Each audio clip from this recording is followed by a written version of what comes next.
Hello everyone, इस video lecture में हम हिल क्लाइंबिंग एल्गोरिदम के बारे में पढ़ेंगे। तो हिल क्लाइंबिंग एल्गोरिदम क्या होती है, कहाँ पे उसको अप्लाई किया जाता है, वो सब हम इस वीडियो लेक्चर में देखने वाले हैं। तो सबसे पहले इसका इंट्रोडक्शन देख लेते हैं। Hill climbing algorithm is a local search algorithm which continuously moves in the direction of increasing elevation value to peak the peak of the mountain और best solution to the problem. तो हम यहाँ पे क्या कर रहे हैं, हम किसी भी प्रॉब्लम का यहाँ पे सोल्यूशन फाइंड आउट कर रहे हैं, यानी कि एक तरीके की सर्चिंग टेक्निक ही ये है। तो सर्चिंग टेक्निक में हम इसमें क्या कर रहे हैं, एक्चुअल में इसका फंडा बाकी सर्चिंग टेक्निक से क्या अलग है। तो यहाँ पे जो आपका प्रॉब्लम का स्पेस जो आपको दिया जाता है, यानी कि जो सर्च स्पेस आपको दिया जाता है, उसका ग्राफिकल रिप्रेजेंटेशन जो है वो एक हिल के फॉर्म में किया जाता है।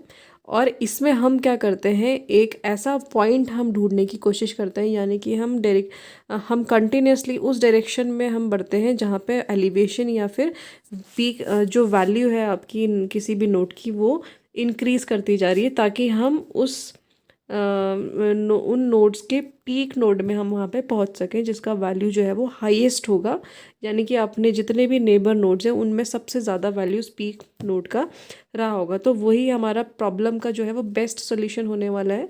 तो हिल क्लाइंबिंग जो एल्गोरिदम है उसका यूज़ आपका किसी भी प्रॉब्लम के बेस्ट सोल्यूशन को ढूंढने के लिए ही यहाँ पे किया जाता है। ठीक है, तो एक तरीके से ग्रीडी सर्च भी हम इसको बोल सकते हैं, क्योंकि ये ग्रीडी अप्रोच ही यूज़ करता है किसी भी एल्गोरिदम को मतलब किसी भी प्रॉब्लम के सॉल्यूशन को ढूंढने में। अब ग्रीडी सर्च मैं किस बेसिस पे कह रही हूँ, क्योंकि हम यहाँ पे क्या करते हैं, जैसे हम किसी करंट नोड पे हैं और ये आपका इसका नेबर नोड है, तो अगर इसके नेबर नोड की वैल्यू इस करंट नोड से ज़्यादा होगी तो हम इसमें ट्रैवर्स करके अपने नेबर नोड में चले जाएंगे। तो इस तरीके से हम इसमें ट्रैवर्सिंग करते हैं, या इस तरीके से हम इसमें नोड्स को एक्सपेंड करते हैं। एक ग्रीडी अप्रोच हम लेके चलते हैं, अगर वैल्यू ज़्यादा हुई तो हम ट्रैवर्स करेंगे, अदरवाइज़ हम उसी नोड पे बने रहेंगे। तो इस तरीके से इसमें जो है काम होता है। अब आगे एक बार देख लेते हैं इसका और भी ज़्यादा फीचर्स और देख लेते हैं और किस तरीके से ये काम करता है या क्या इसके टाइप्स हैं। तो फीचर्स जो है इसके, जनरेट एंड टेस्ट वेरिएंट है, ग्रीडी अप्रोच है, नो बैक ट्रैकिंग है। यानी कि जनरेट एंड टेस्ट वेरिएंट में क्या है कि इसमें हर नोड के बाद आपका एक फीडबैक प्रोड्यूस किया जाता है, जिससे आपको पता चलता है कि आपको किस डायरेक्शन में मूव करना है उस सर्च स्पेस में। ठीक है, दूसरा ग्रीडी अप्रोच है, ये तो मैं आपको बता चुकी हूँ कि ये अप्रोच जो है ग्रीडी अप्रोच इसमें यूज़ किया जाता है, यानी कि हम उसी नोड की तरफ मूव करेंगे जिसका जो वैल्यू है, एलिवेशन है, वो करंट नोड से ज़्यादा होगा। और नो बैक ट्रैकिंग, यानी कि इसमें हम बैक ट्रैक नहीं कर सकते। जैसे आपने डीएफएस में देखा होगा, डेप्थ फर्स्ट सर्च में, अगर हमें अपना गोल नोड नहीं मिलता है तो हम उसमें बैक ट्रैक करते थे, तो यहाँ पे बैक ट्रैकिंग नहीं होती है। ठीक है, अब इसका स्टेट स्पेस डायग्राम अगर मैं आपको बताऊं, तो स्टेट स्पेस डायग्राम में यहाँ पे देखिए वाई एक्सेस में जो है आपका ऑब्जेक्टिव फंक्शन या कॉस्ट फंक्शन दिया जाता है, और जो एक्स एक्सेस है उसमें आपका करंट स्टेट, यानी कि स्टेट स्पेस में जितनी भी स्टेट्स होंगी वो आपकी यहाँ पे दी जाएंगी। तो इस तरीके से हिल के फॉर्म में आपका कुछ इस तरीके से ग्राफ आपका बन के आएगा। तो यहाँ पे देखिए क्या क्या आपके टर्म्स आपको सुनने को मिल सकते हैं, या फिर क्या क्या आगे इसमें प्रॉब्लम्स आती हैं। प्रॉब्लम्स भी हम इसमें डिस्कस करेंगे आगे। तो इसमें क्या होता है ना, जैसे आपका यहाँ पे कुछ नोड्स रही होंगी सपोज, ठीक है, यहाँ पे सब जगह कुछ कुछ नोड्स रही होंगी। अगर हमारा करंट अभी नोड ये है, ठीक है, तो करंट नोड ये है, तो हम इसके सक्सेसर नोड में जाएंगे। सक्सेसर नोड का अगर वैल्यू ज़्यादा है तो हम करंट नोड से सक्सेसर नोड में चले जाएंगे। फिर हम इसके भी सक्सेसर नोड को चेक करेंगे, अगर वैल्यू ज़्यादा है तो हम ऊपर ट्रैवर्स करेंगे। अगर हम इसके भी सक्सेसर नोड को चेक करेंगे, तो ऐसे ऐसे करके धीरे धीरे हम कहाँ पहुँचते हैं, इसके पीक वैल्यू पे। तो पीक वैल्यू के बाद जब भी हम नेबर नोड्स का जो वैल्यू है, एलिवेशन है, उसको चेक करेंगे तो हमेशा कम ही आएगा। तो यही हमारा जो है वो सोल्यूशन यहाँ पे प्रॉब्लम का होगा, या यही हमारा जो है वो गोल नोड रहा होगा। लेकिन इसमें कभी कभी प्रॉब्लम क्या आ सकती है, जैसे अगर हम इस डायरेक्शन में मूव कर रहे हैं, फॉर एग्जांपल, ठीक है, हम इस डायरेक्शन में मूव कर रहे हैं और आपका करंट नोड यहाँ पे है, तो यहाँ पे आप जब ऊपर की तरफ मूव करेंगे तो आपको जो भी नोड्स दिखाई देंगी उनका जो वैल्यू होगा वो करंट नोड से ज़्यादा होगा, और यहाँ पे आपको एक मैक्सिमम वैल्यू दिखेगा जिसका इधर के नेबर्स और इधर के नेबर्स दोनों ही क्या रहेंगे, वैल्यू में कम रहेंगे। तो हमको लगेगा कि यहाँ पे जो है ये पॉइंट हमारा गोल नोड है, या फिर ये पॉइंट जो है वो मैक्सिमम है। लेकिन ये पॉइंट जो है लोकली मैक्सिमम है, यानी कि ये सिर्फ लोकली ही एक मैक्सिमम वैल्यू की तरह बिहेव कर रहा है, लेकिन ये एक्चुअल में मैक्सिमम नहीं है इस पूरे सर्च स्पेस में। ठीक है, तो इस पूरे सर्च स्पेस में जो मैक्सिमम वैल्यू है वो ये वाली है, जिसको हम ग्लोबल मैक्सिमम यहाँ पे बोलते हैं। ठीक है, तो इस तरीके की प्रॉब्लम्स इसमें आती हैं आगे, तो सभी को हम यहाँ पे वन बाय वन डिस्कस करेंगे। जो ये पॉइंट आपका रहेगा, जो पूरे सर्च स्पेस में मैक्सिमम रहेगा उसको हम ग्लोबल मैक्सिमम बोलते हैं, और जो लोकली आपका मैक्सिमम पॉइंट रहेगा उसको हम लोकल मैक्सिमम यहाँ पे बोलते हैं। ठीक है, अब जो टाइप्स होते हैं हिल क्लाइंबिंग के, वो आपका सिंपल हिल क्लाइंबिंग एल्गोरिदम है, स्टीपेस्ट एक्सेंट हिल क्लाइंबिंग है, और स्टोकास्टिक हिल क्लाइंबिंग है। तीनों के टाइप्स को हम यहाँ पे देख लेते हैं। तो सिंपल हिल क्लाइंबिंग में देखिए आपका क्या होता है ना, कि आपको एक ग्राफ दिया जाता है और आपको एक करंट स्टेट उसकी बता दी जाएगी कि ये इसकी करंट स्टेट है।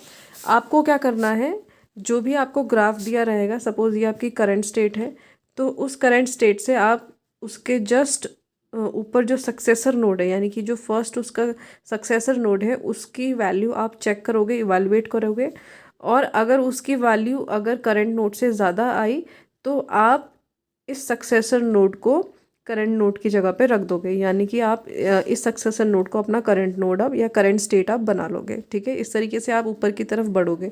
तो इसमें हम क्या कर रहे हैं, सिंपल हिल क्लाइंबिंग में हम क्या कर रहे हैं, जो भी फर्स्ट आपका सक्सेसर नोड आपको मिल रहा है आप उससे कंपेयर कर रहे हैं, और कंपैरिजन के बाद आपका जिसका भी वैल्यू ज़्यादा आएगा, यानी करंट नोड का या फिर सक्सेसर नोड का, जिसका भी वैल्यू ज़्यादा आएगा उसको आप करंट स्टेट बना लोगे। और अगर सक्सेसर नोड का वैल्यू करंट स्टेट के नोड से कम होगा तो आप उसी स्टेट में बने रहेंगे, आप आगे नहीं बढ़ेंगे। ठीक है, तो इसमें हम वन बाय वन चेकिंग करते हैं, यानी कि जब भी हमने कंपैरिजन करना है, हमें सिर्फ दो नोड्स के बीच में कंपैरिजन करना है। अगर कंपैरिजन में ऊपर वाले नोड की वैल्यू ज़्यादा आई तो आप ऊपर ट्रैवर्स करोगे, अदरवाइज आप वहीं पे बने रहोगे। तो इस तरीके से हमें कंपैरिजन करना है। ये सिंपल हिल क्लाइंबिंग अप्रोच है आपकी। तो इसमें क्या होता है कि ये लेस टाइम कंज्यूमिंग होती है। लेस टाइम कंज्यूमिंग क्यों होती है, क्योंकि हमको इसमें सिर्फ दो ही नोड्स को कंपेयर करते हुए जाना है। ठीक है, और लेस ऑप्टिमल सोल्यूशन है, क्योंकि इसमें सोल्यूशन हमेशा गारंटेड नहीं होता कि आपको सोल्यूशन मिलेगा ही मिलेगा। ठीक है, अब ये इसकी एल्गोरिदम दी हुई है, वही हमने यहाँ पे जो अभी मैंने इससे पहले आपको डिस्कस करवाया वही स्टेप्स इसमें लिखे हुए हैं। Evaluate the initial state, if it is goal state then return success and stop. ठीक है, यानी कि पहले हमको इनिशियल स्टेट को क्या करना है, इवैल्यूएट करना है। अगर वो गोल स्टेट होगी तो हमें वहीं पे सक्सेस रिटर्न करना है और स्टॉप कर देना है। नहीं तो फिर हमें स्टेप 2 में जाना है, loop until a solution is found और there is no operator left to apply. ठीक है, थर्ड स्टेप आपका रहेगा select and apply an operator to the current state, and fourth step आपका रहेगा check new state, if it is goal state then return to success and quit, and else if it is better than the current state then assign new state as a current state, and else if not better than current state then return to step 2। तो हम इसमें देखिए वही जो मैंने आपको बताया वही हम यहाँ पे कर रहे हैं कि आप हर एक नोड को क्या करते जाएंगे, चेक करते हुए जाएंगे। यानी कि आप क्या करेंगे, जैसे आपका ये हिल क्लाइंबिंग का ग्राफ है, तो आप हर एक नोड को क्या करेंगे, चेक करेंगे। सपोज़ ये आपका करंट स्टेट है, तो आप करंट स्टेट की वैल्यू को पहले क्या करेंगे, इवैल्यूएट करेंगे। अगर ये आपका गोल स्टेट होगा तो आप यहीं पे सक्सेस रिटर्न करके स्टॉप कर देंगे, अदरवाइज़ आप आगे चेक करेंगे। और आगे चेक करने पर हम इसका वैल्यू जो है इवैल्यूएट करेंगे और फिर इन दोनों को कंपेयर करेंगे। तो कंपैरिजन में जिसका वैल्यू ज़्यादा होगा उसको हम करंट स्टेट या फिर न्यू स्टेट अपना बना लेंगे, और उसके बाद हम फिर फर्दर उससे आगे चेक करेंगे। तो इस तरीके से हम इसमें सर्चिंग अप्लाई करते हैं। ठीक है, तो ये सिंपल हिल क्लाइंबिंग एल्गोरिदम है आपका। इसका जो सेकंड टाइप है वो आपका स्टीपेस्ट एक्सेंट हिल क्लाइंबिंग है। इसमें थोड़ा सा जो डिफरेंस होता है आपका सॉरी, इसमें जो डिफरेंस होता है, डिफरेंस आपका क्या हो सकता है कि सिंपल हिल क्लाइंबिंग में आपने सपोज़ ये आपका करंट नोड था, तो करंट नोड से जो भी फर्स्ट सक्सेसर आएगा सिर्फ आप उसी को इवैल्यूएट कर रहे थे। लेकिन स्टीपेस्ट वाले में हम क्या करेंगे, इससे ऊपर जितने भी नेबर नोड्स हैं इसके, उन सभी को हम इवैल्यूएट करेंगे और सभी का फिर कंपैरिजन करेंगे, और जिसका भी वैल्यू सबसे ज़्यादा आएगा इन पूरे कंपैरिजन में हम डायरेक्टली उस नोड में जंप कर जाएंगे। कहने का मतलब हम वन बाय वन कंपैरिजन करते हुए नहीं जा रहे हैं, हम एक साथ सबका कंपैरिजन कर रहे हैं और डायरेक्टली उस नोड में जंप कर रहे हैं जिसका वैल्यू ज़्यादा होगा। ठीक है, तो यही इसमें डिफरेंस है आपका सिंपल हिल क्लाइंबिंग से। तो इसमें क्या होता है ना कि आपका थोड़ा सा टाइम कंज्यूमिंग होता है, क्योंकि हमें क्या करना है, हमें बहुत सारे मतलब सिर्फ एक ही नोड का इवैल्यूएशन नहीं करना है इस स्टेप में। हमें क्या करना है, हर स्टेप में बहुत ज़्यादा नोड्स का इवैल्यूएशन करना है और जिसका वैल्यू ज़्यादा आ रहा है वहाँ पे हमें जंप करना है। तो कंपैरिजन इतने सारे नोड्स का करने में जो है टाइम लगता है। ठीक है, तो सिंपल हिल क्लाइंबिंग में हम सिर्फ 2 ही नोड्स का कंपैरिजन कर रहे थे, यहाँ पे हम मल्टीपल नोड्स का कंपैरिजन करेंगे, इसलिए ये टाइम कंज्यूमिंग है। ठीक है, बाकी इसमें कोई डिफरेंस नहीं है। दूसरा जो है आपका जो लास्ट टाइप है आपका, वो स्टोकास्टिक हिल क्लाइंबिंग एल्गोरिदम है। इसमें हम क्या करते हैं, इसमें भी हम सिर्फ एक ही नोड से कंपेयर करते हैं, लेकिन वो जस्ट उसका फर्स्ट सक्सेसर नोड नहीं होगा। यानी कि जैसे सिंपल हिल क्लाइंबिंग में जो भी फर्स्ट सक्सेसर नोड आपका रास्ते में आता था हम उसके साथ कंपैरिजन करते थे, तो यहाँ पे ऐसा नहीं है। आप कोई भी रैंडमली कोई भी नेबर नोड उठा लेंगे और उसके साथ आप कंपेयर करेंगे, और अगर आप कंपेयर करने में यानी कि उसका वैल्यू ज़्यादा आया तो आप ट्रैवर्स करके जंप कर जाएंगे, अदरवाइज़ आप वहीं पे बने रहेंगे। तो इस तरीके से आपका जो थर्ड टाइप है इसका हिल क्लाइंबिंग का ऐसे परफॉर्म किया जाता है। तो ये आपका simple hill climbing, steepest hill climbing और स्टोकास्टिक हिल क्लाइंबिंग था। तीनों टाइप्स थे हिल क्लाइंबिंग के। इस वीडियो में इतना ही है। Thank you.